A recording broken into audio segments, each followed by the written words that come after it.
कुटुंब ब्राईटनेस वाढव.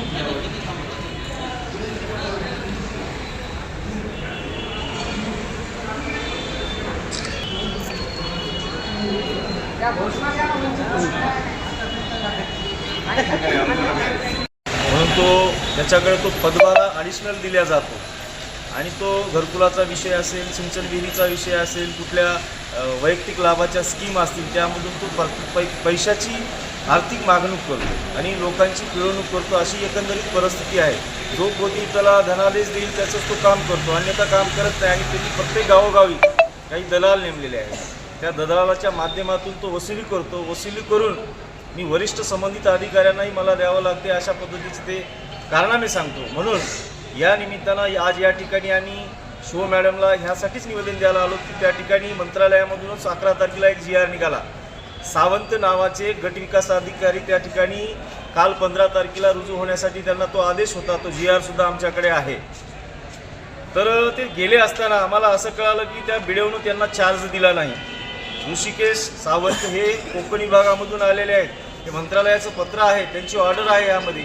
आणि तो गट विकास अधिकाऱ्याला त्यांनी त्या ठिकाणी रुजू होऊ दिलं नाही आणि कोण्यातरी राजकीय पुढाऱ्याच्या माध्यमातून त्यांच्यावर दबाव टाकला आणि ते काल 15 तारखेला जिल्हा परिषद परभणी येथे रुजू झालेले आहेत. आणि ती जागा वॅकन्सी आहे. तो सेकंड BDO नंबरचा BDO आहे.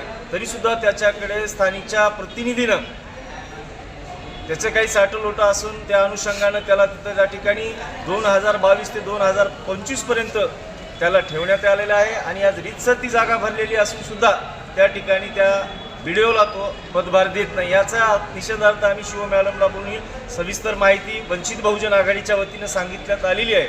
जर आमच्या या मागण्या इतरही काही आमच्या मागण्या आहेत,